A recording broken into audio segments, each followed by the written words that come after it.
Everybody to the Tabletop Express. I am here with Juli Bierwirth of Distant Rabbit Games. And Julie, I'm so excited to have you here. Thank you again for coming to hang out with us tonight. Thanks, Chris. Well, I have to start with this, Julie. We first met at PAX Unplugged. I had the chance to come on by your booth, which I believe we were saying earlier was really your first big experience with a booth at a con. We did it. It was like post. That's what I mean, like post-COVID and Yeah. all that insanity. So, like, can you actually think about that for a moment before I go there? I have to ask you something because I almost forgot. I didn't ask you your origin question. And so the origin of board games for you is critically important. It's critically important for everyone. So I always ask this.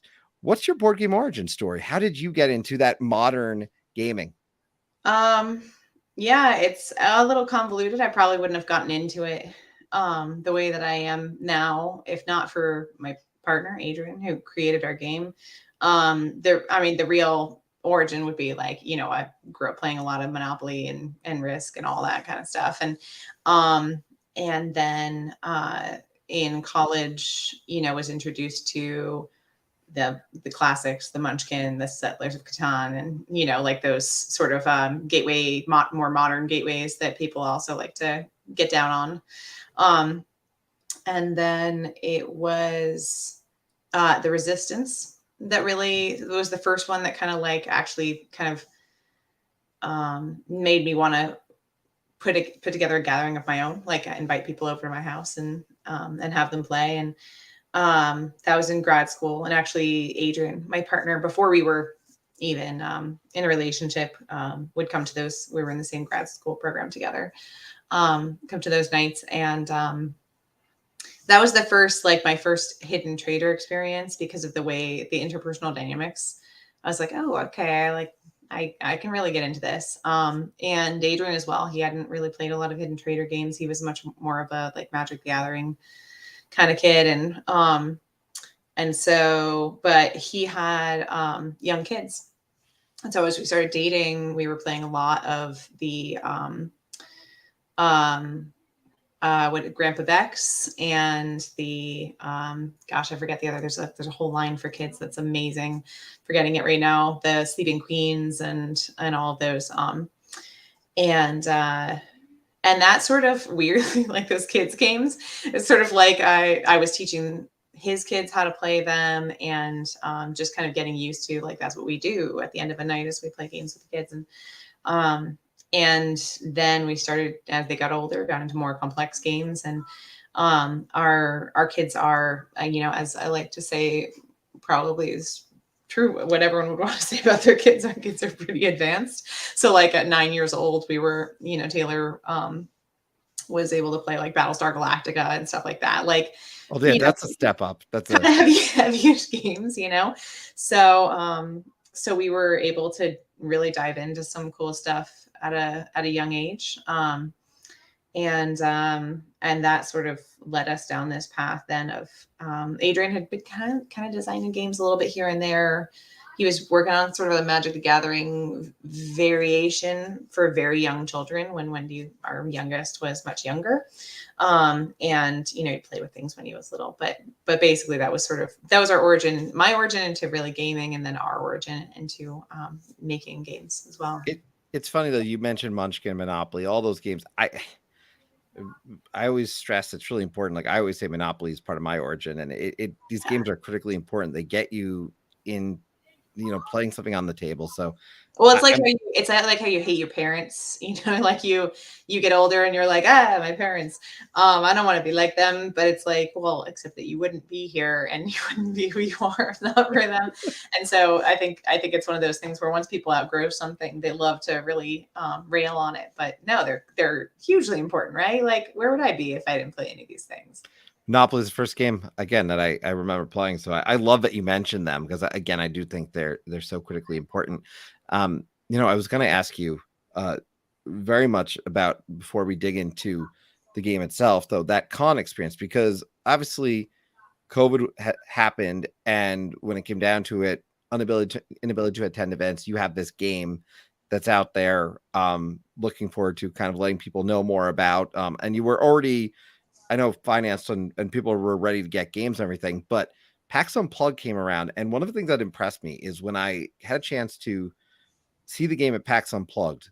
Every time I walked by that table, every single time, there was someone playing it and or getting a demo. Like, it was constantly busy, and I remember it catching my eye. So, what was that experience like, getting back there, in front of people for the first time with a game that you knew people at this point were waiting for? That was our first big one. We did a couple of smaller things, sort of to kind of dip our toes in the water because we were a little nervous about COVID and everything. And so we done oh gosh, what was it? Kineticon, which was great. It's certainly more an anime kind of a theme. And we had done the Southern Fried Gaming Expo in Atlanta, which is more of a pinball theme. And so all these ones that aren't quite tabletop, it was just sort of us being like, okay, how do we, now that we actually have a game, and granted, it at those points it wasn't even available. It was still on boats and things. How do we even, run at a convention when we have stock or when we're ready to sell things? But yeah, PAX was pretty wild. It was a lot of people and a lot of time and pretty exhausting. And the first time we also got to a little bit relish in the fact that we'd made this thing and we actually could sell it there. It was a little bit hampered by the fact that we had just spent 9 straight days fulfilling all of our US orders. And that was myself and Adrian and his parents and my brother and all of us in a garage for like 10 hours a day, like working as furiously as fast as we could to package all of these things up. And so we were pretty exhausted already going into that weekend. So then the weekend was both stressful in terms of like, you have masks on and people can't hear you and you're like screaming across a gap to try and make yourself heard. We both lost our voices and backs hurt and feet hurt, and fun to see backers. Stressful because at the same time we were getting pings from people saying like, "Oh, where's my package? It said it should have been delivered by today, but not sure what's happening." And I was like, "Oh, I should respond to this person, but I'm at the convention." And so it's honestly, it's like they say, I guess, like childbirth, you kind of like block out these time periods because they're so stressful and awful. And there's a little bit of that during that time period where everything was so crazy that my selective memory has kicked in and created this haze around it where I'm like, sure, it was fine. I'm sure it was okay. It was cool to see backers. It was great to sell our game. I'm sure that's all I remember about it. It was always packed, though. I mean, when I say that, it's not, there was always someone playing the game. Like, there was an interest because you looked at the table. And what's interesting about your game, which is Mantis Falls, which I know you're one of the artists on, and Adrian, as designer, also did the art with you, from my understanding. And when I look at the game, it comes not with a stand board, but you've got a play mat for it, essentially, that comes with. But what you did, and I think this is what blew people away when people saw it, and probably on Kickstarter too. I missed it on Kickstarter. I saw it at PAX Unplugged. You put all the nuts and bolts in the box. It wasn't waiting for anything else. It wasn't like, all right, in another year, I'm going to need to get that little expansion or this or that. Yeah. You put it all there. When you were going through the design process with Adrian and talking about the art and all this, was that a really conscious decision, like from the get-go? Yeah. I think people see the end result and backtrack and think like, oh, they made a really conscientious choice to not do the whole thing where you launch a game and then you launch the expansions. Forgetting that we didn't know we were actually going to get to launch our game. Like all we knew was that we were trying to launch our game and we didn't even know if it was going to fund. Like, it funded crazily. It was wonderful, but we had no idea that that's what was going to happen. And so it was the choice of, we can put everything in a box and it can be everything that we've worked on for all this time, or we can hold some stuff back and try and make expansions later on. And it sort of felt like, well, For one thing, we really like the idea of having everything in a nice, neat box, not having a bunch of things that you need to kind of keep track of. But most of all, it's like, if we're going to try and make this work, why not give it the best shot we can?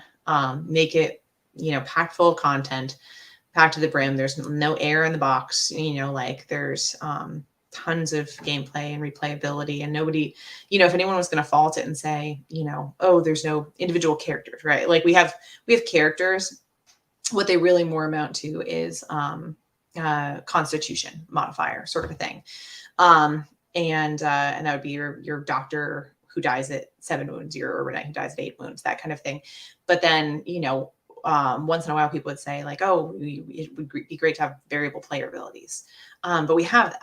It's the last expansion, the Under the Rose expansion. And if we kept that back, then when people said, oh, I would love to have variable player abilities, we'd say like, oh, well, that's coming soon. We wanted to be able to say like, it's there. You have to learn the base game first, because it's really important that you understand the action cards.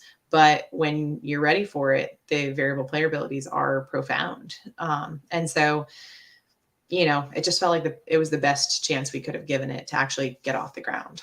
But people keep being surprised that we did that, that we put all the modules into one box. Yeah, but it is a packed box. It is a full box. It's not like a box that doesn't close, but that is not always the case. Yeah, there's no insert. There's no air really. It's just like stick it all in. Yeah. Yeah, it really did that quite well. The other thing that you included, which I thought was really interesting, because you don't always get this. I compare it to like if you buy a video game and you get like the guide to the game for free, right? Like, which was, say it's a deal. You have in the box the action card compendium, which was you're able to get. I know if you order from your site, for example, it would come with it. But this was really neat too. I found, because one, it gave insights into every card, which I had not seen too often with games. But what I took from it was there was a personality to the writing. You really felt like you took the care and the time to put the thought into the strategies, because it's in every section. You felt the kind of here's why this card is useful. Here's the decision making. Here's where you can push it. And I don't know, there was something to the writing that stood out to me. That's Adrian's writing. We spent, while he was working on that, I was working on the comic that's in the back of that. And that was another whirlwind, because we found out that we were going to be delayed. Our manufacturer sourced the wrong material for our boxes, the wrong thickness of material. And then was like, surprise, guess what? You get this different material. And we're like, no, you can't do that. Like you've got to actually give us the thing that we ordered, that we paid for, that we designed all of our stuff around. And so then there was this 1 month delay while they were going and getting new materials at a time that material was crazy. And we're like, gosh, what are we going to do? Our backers are going to hate us. This is, it's already going to be delayed for a million other reasons. And now there's this ridiculous, stupid thing that's happening. And so we were like, gosh, I want to make sure that we're using that time, if we can, using that time effectively. And so we talked to the manufacturers and said, we're going to give you a file, print this in the month while we're waiting for that other stuff to come in. We'll put that in the box with everything else. And it was something that we'd always meant to do anyway. We hadn't intended for it to be a physical book. We always intended it for it to be online, but I'm so glad it actually ended up being a physical book, because I think having it at your fingertips is great. I think it also, when you open the box, one of the things that's sort of hard to convey in a game like this,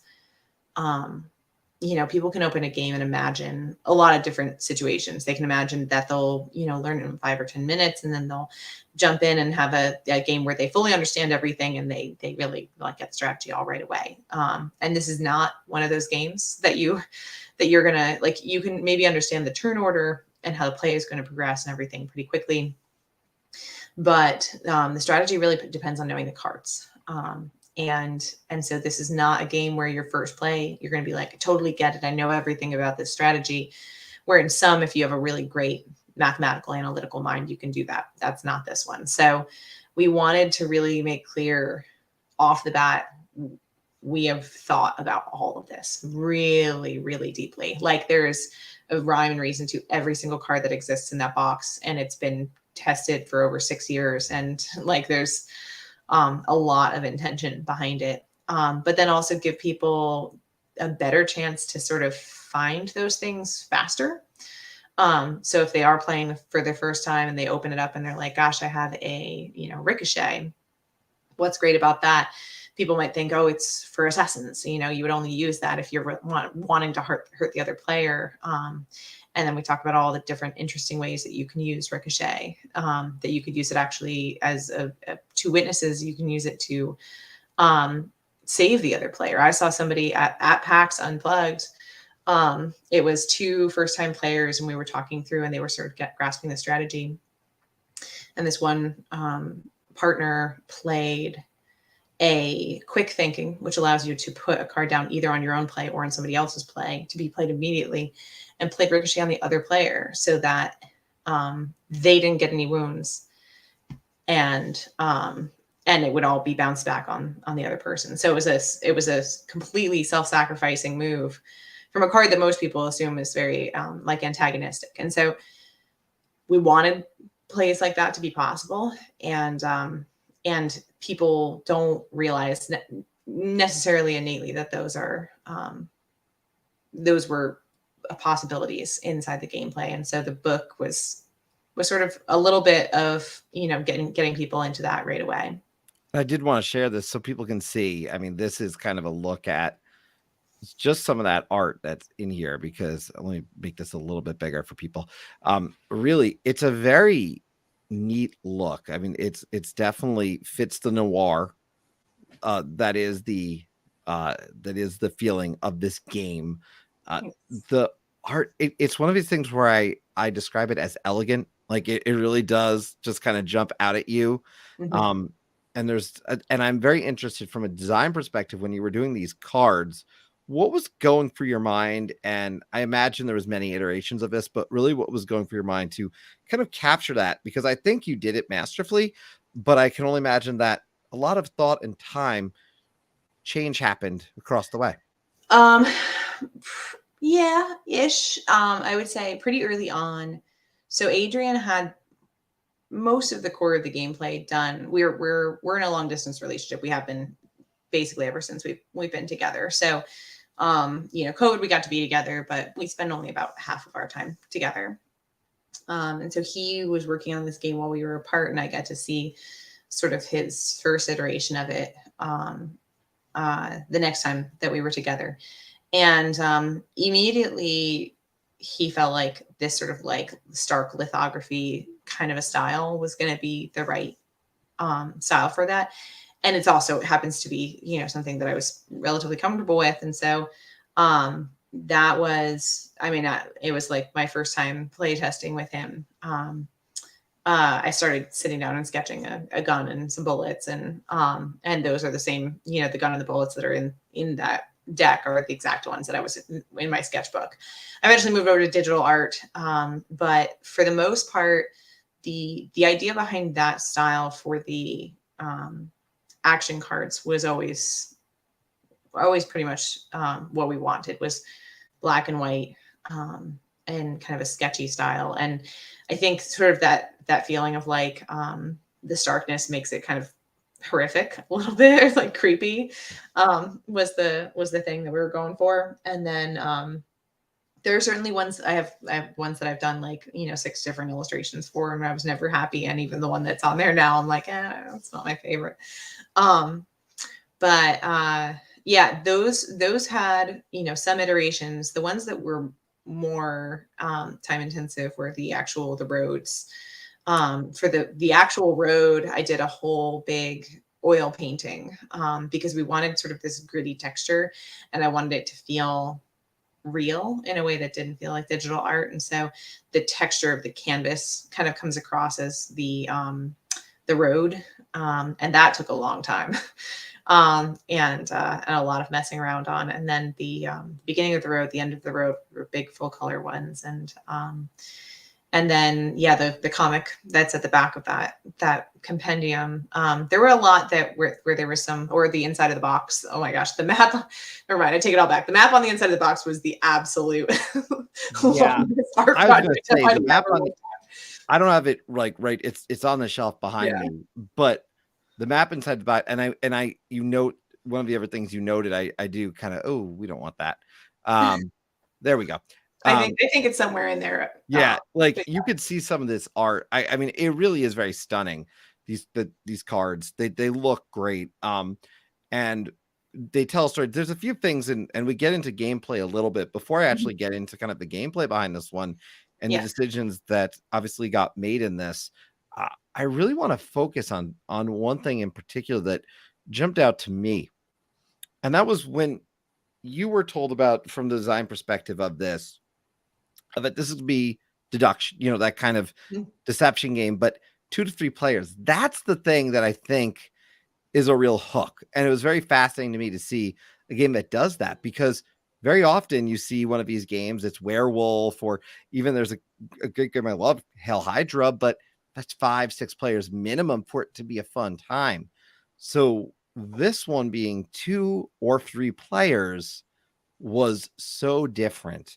It was And actually very selfish. I'm glad that it meets a need that didn't exist before, but it was our kids were young and we wanted games that we could play just the two of us. And we had met over resistance. And Adrian loved the Magic the Gathering style, like combo style card play and stuff. And so it was just like we kept looking for that game that was going to be right for just the two of us after the kids went to bed, and we never found it. And he just had this idea for, we wanted something that was going to be interactive. We wanted something that was going to have that trust element. And we tried all the apps. We tried, Board Game Arena, and bought a bunch of games and stuff, and just kind of never hit on the one that was right for us. And then, yeah, he just called me up in sort of like a fever haze of, he'd been up for like 2 days straight working on this thing, and he thinks it's great. And it's something about the mob and stoplights and like assassins and things like that. And I was like, that's great. Like, I don't know what you're talking about, but I'm sure it'll be wonderful, because everything that he does is always wonderful. And so that it was 2 players for a very long time, because it was the two of us. And then when Taylor was old enough that he was really into it, it became 3 players, so that the three of us could play. And it was literally, I mean, it was a game we made for ourselves. We weren't ever, it was a nice idea to think that we'd get to share it with other people. It was always a dream, but it felt like a pipe dream. It felt like, gosh, this is so different than the games you see out there. People aren't going to take the time to understand it. They're not going to be interested. And gosh, we don't even know how to publish a game anyway. And so all of this was done because we loved it. And so like everything that you see about the design was pretty much selfish. It was just what we wanted.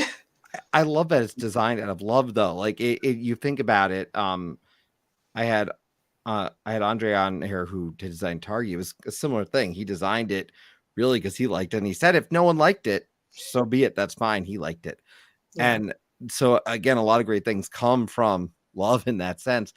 We do have, by the way, Mr. Coast here saying we quite enjoy Mantis Falls. We're a bit suspicious of each other all the time, though, which I suppose is the point. Uh, talk to me a little bit though about one thing that I'm very interested in, which is the art in the game. We've spoken to on the cards, but one of the things that I always find interesting about games is what is the iconography. One of the things, because you mentioned Magic the Gathering, and that kind of conversation of Mhm. having he had enjoyed Magic the Gathering.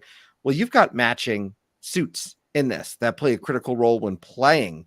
So outside of that type of gameplay, which I think was really well done in this, what about coming up with those icons? What kind of thought process do you go through when thinking about what's the right icon for this, and how do I, what's it going to look like? Why is it going to be this? Is it as simple as that, or is it something where you put a lot of deeper thought in it maybe than people would expect? Yeah, sort of. So we have 6. You mean the suits? The 6 Yes. suits? Yeah. So we have Amber, Granite, Lilac, Royal, Hunter, and Midnight are our 6 suits of the game, and they each have an icon. And technically they're different colors, although they're quite like the printing is a little bit dark, but that's why they also have names next to them. We didn't want it to be like a bright, flashy thing because it just doesn't go with the theme of the game. Uh, so we wanted something that would be like an icon that was distinct, but also was basically non-recognizable. That had no real association with anything else. And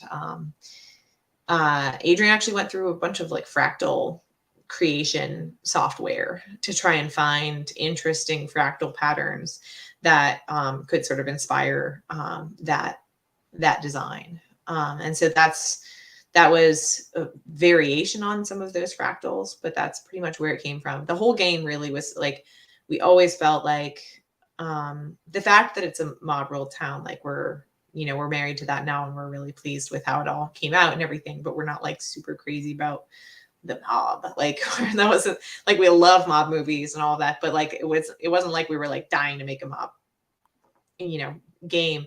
And so a lot of games in this situation might have had weapons or blood drops or we wanted to keep it really, for us the game was not about the mob, it's about trust.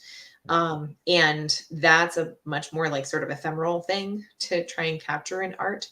And so to us, that trust is about fear, and fear is about the unknown. And so a lot of that unknown is like, oh, there's a shadow, there's a silhouette, there's something you don't quite see. And so you see a lot of that in the game. And then there's and then the other thing about trust is metaphors. So there's like a lot of really great metaphors out there for trust. The hedgehog's dilemma, that hedgehogs need to cuddle together for warmth, but they can never, the closer they get, the more they're in danger of the people closest to them, or the other hedgehogs closest to them. The Pied Piper, there's all of these great things that then when we were looking for interesting, card effects that influenced the art, we knew what, he knew what the cards ought to do and what would make for an interesting gameplay. And then it was sort of like, well, what do we call that and what do we put on the card? And so everything was sort of meant to be a little vague and a little mysterious and not as direct as like, well, there's Bugsy with the gun, like right. that kind of Which thing. is you're right. It's very often that's what it is. It's someone, and very often also they make it so someone's got to be the bad guy, and someone is, but who is it going to be in a 3 or 4 person game? And in this case, you could play and no one is. So I think that it adds just another element of suspense.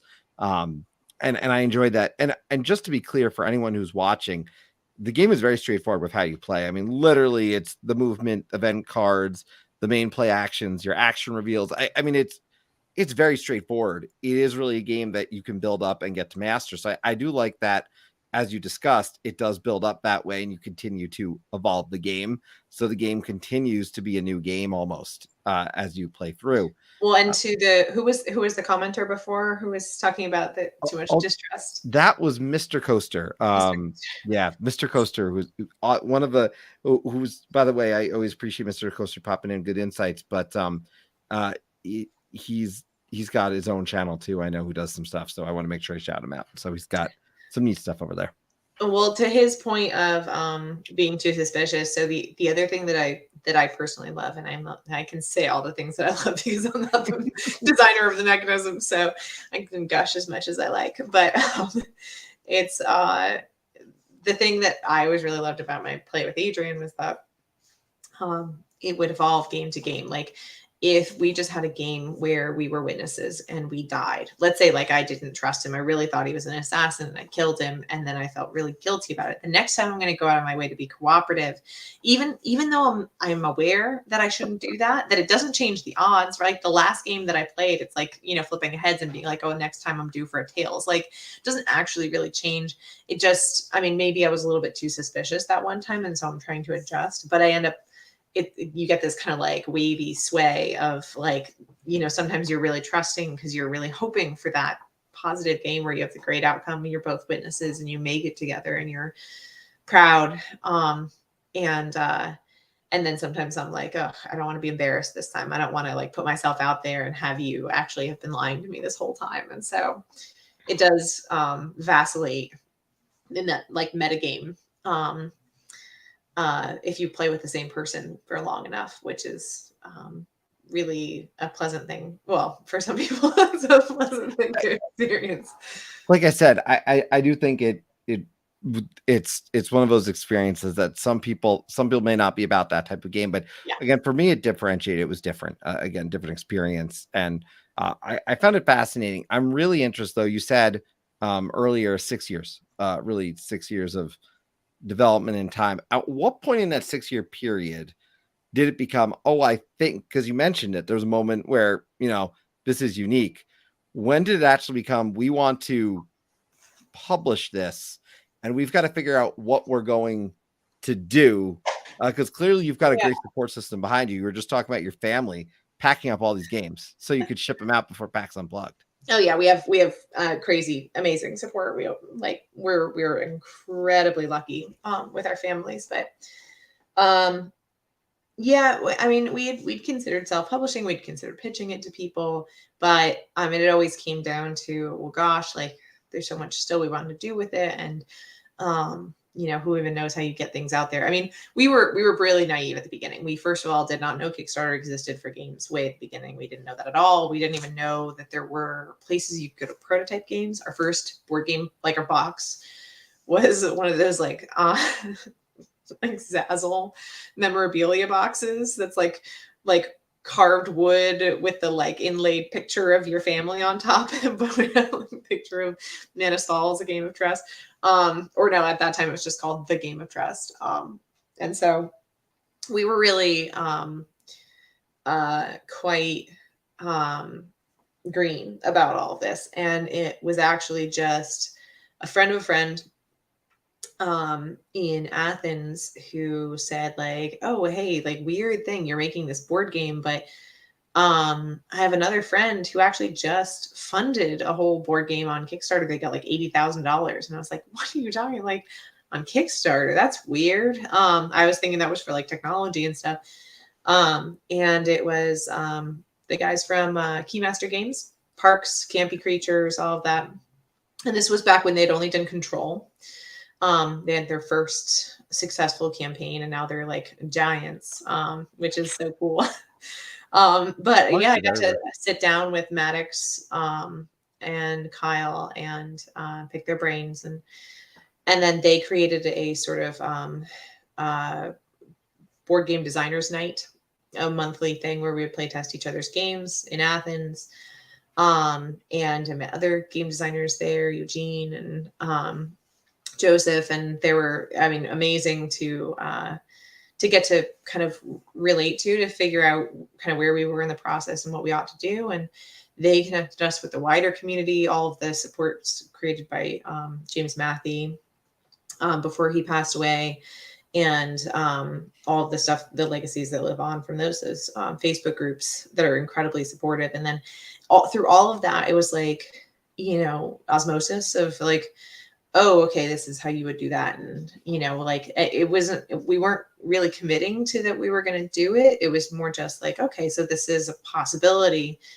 And it wasn't until 2019, like late in 2019, that we decided we were actually just going to go for it. And started kind of gearing up for a 2020 launch, which turned out to be a week into COVID, which was a great timing. It's so classic for the two of us. We are maligned by poor luck sometimes. So well, you had over 6,000. You had over 6,000 backers to your game. As we get to the end of this, I don't want to kind of miss the point, the fact that you went in not knowing what you're going to get, but I'm double checking this. It's 6,663 backers and over $185,000. It was, I can only imagine, just kind of like a crazy moment when you realize, wow, we're not only going to do this, like we're exceeding our expectations. Yeah. It was, I don't think either of us ever really let ourselves believe it, weirdly. Like no matter what, it was like, okay, these aren't real. They're all going to cancel their pledges, or else they're bots or something like that. And then when the funding actually came through, it was like, okay, but something's going to get messed up. We're not going to be able to deliver. They're going to hate the game. And then now that they've actually like gotten the game and we're getting good reviews and stuff, now it's like, now we're pushing out into retail and trying to figure out all of those logistics and stuff. There's always something to distract you from actually processing that kind of a thing. And little bits at a time will be like, holy crap, we did that. Like, that's amazing. But we never had the gigantic, like, we've arrived kind of thing that you might think you would have had.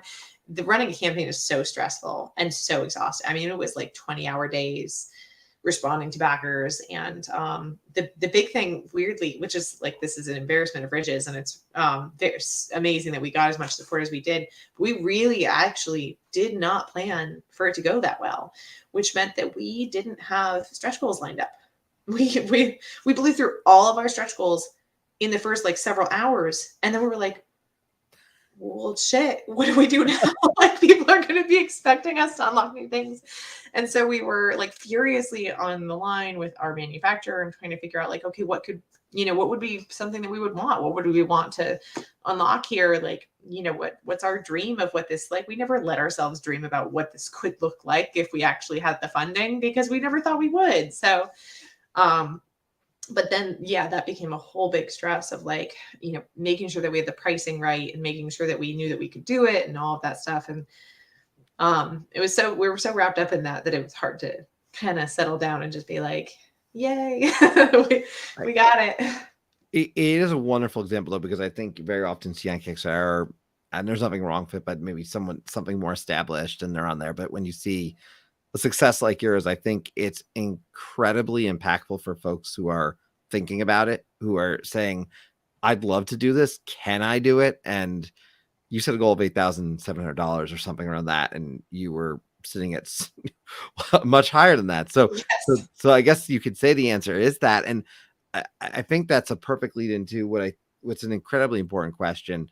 I think for many people, and I ask this every episode, which is, when it comes down to it, what kind of advice do you give to the person who either wants to, do art for a game, wants to work with someone to design a game and really get their vision out there? And I know your story, you talked so much tonight about the fact that this came out of love, and this came out of, we wanted to design something that we could play because we're a family. But, when it comes down to it, you also had tremendous success. So I've imagined you've learned some things along the way that would be really valuable to people.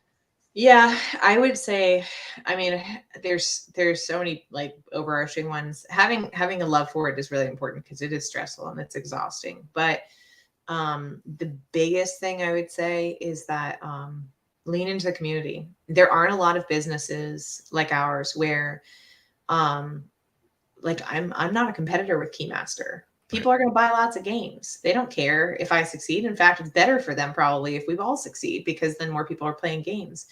So we're in sort of like a weird spot for a business category where everyone is willing to give you a leg up. People are so awesome about answering questions and being there for you. And that doesn't mean that everyone's advice is right. Like, some people are coming from the perspective of big companies that have tons of employees, and some are, single person operations. Some have, had small Kickstarters or large Kickstarters or different types of products. But there is a pretty well established community out there of creators. There's the Tabletop Mentor Program, which we've been in before, both as mentors and mentees, which is amazing and free. And they also do micro grants for creators, which is incredible. And there are Facebook groups that, as I said, were originally created by James Matthey, and were have now kind of been carried on by friends of his who just want the great communal support of indie game developers pulling each other up by their bootstraps, like to really continue on. That is the greatest. Like, we shot our video with an iPhone on the table of a closed cafe. And we didn't do whole big, like, we didn't pay an illustrator. We were kind of a small operation where we were really counting on people coming through and helping us fund this thing. And I am positive we would not have gotten the success that we got, except for advice from people like Master Games. Our mentor in the mentor program was Steamforged Games, Matt at Steamforged Games, who was amazing. And people like Edo from Pencil First Games. Oh, yes. An amazing resource always. Like I shoot him a question, he gets back to me right away with his opinion on, how he would handle this business situation. And Gonzalo BC, Thundergriff, just amazing. Like these are people who have given us so many hours of their time, just of the goodness of their hearts. And so I would say be willing to use that community, be thoughtful about making sure that you're also giving back to that community, because it's a symbiosis kind of a thing. And so be willing, if you succeed, to help other people up too. But that's probably the biggest thing that helped us. I'm so glad you mentioned Neto. He's been on, and he's one of the nicest people I've met in the past year in the space, and I was just so impressed. I cold called him out of the blue. I'd never met him, and I just Facebook messaged him. I was like, "Hey, we haven't met, but we're in the same Facebook group. You seem to know a lot about this thing. Can you tell me about this?" And he called me he was like, "Can you jump on a phone call?" And he called me a couple of minutes later and talked me through all of it. It was about distribution or something like that. He talked me through all of it, and I was like, "You're a stranger."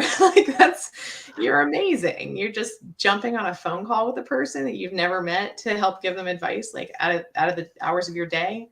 Yeah, no, it's an incredible community. And I think people are hesitant to use it because they're not used to asking for help like that. And people sometimes use it and don't give back, which can then feel not so great to the people who are in it.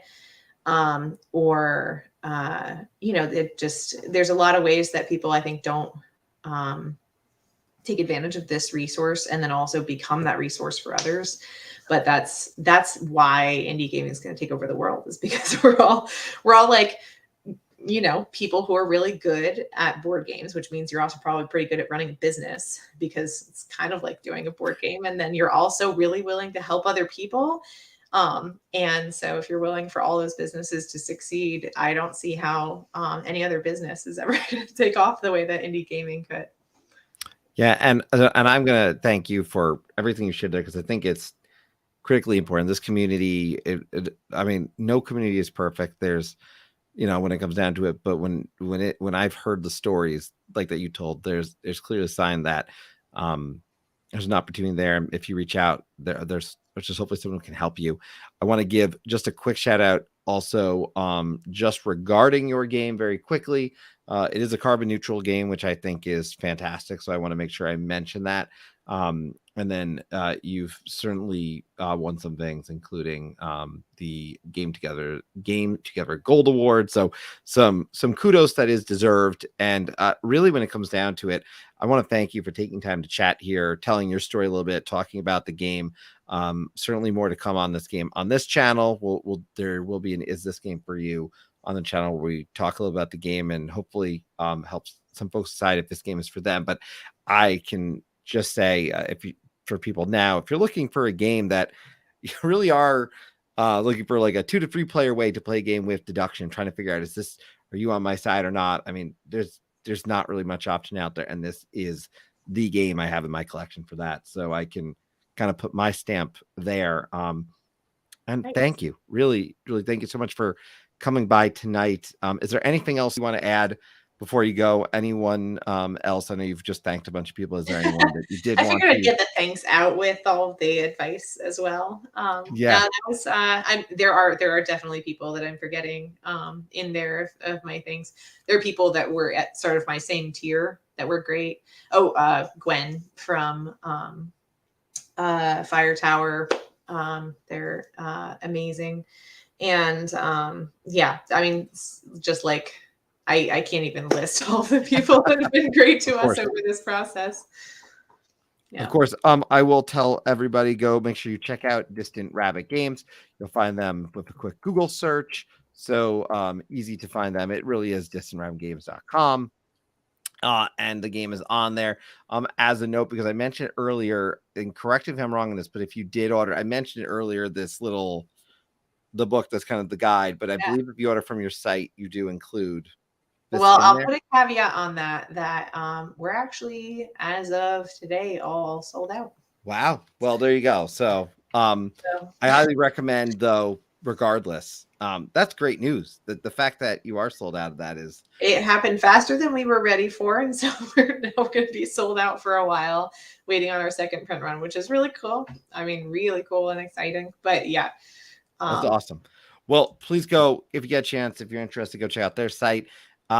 Just so everyone knows, here on the Tabletop Express, we are not done for this week. So please, if you tune into this before our next video, which is going to be on the 16th, that is Wednesday, we're going to go through Brian Chandler's favorite games. Brian, who, if you haven't seen him on the channel, did one of our most popular videos, which is all about accessibility in board games. And it's one of the most popular for a reason.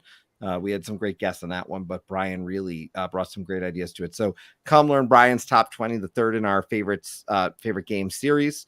And we'll have one more of those. Danielle's video will eventually drop for that too. Other than that, I want to thank my guest, Julie, for coming aboard the Tabletop Express. Really appreciate your time with us tonight. And other than that, thank you to those of you who've watched live or who come back to watch after the fact. And on that note, I'm just going to say have a great night, everyone. And thank you for coming aboard the Tabletop Express.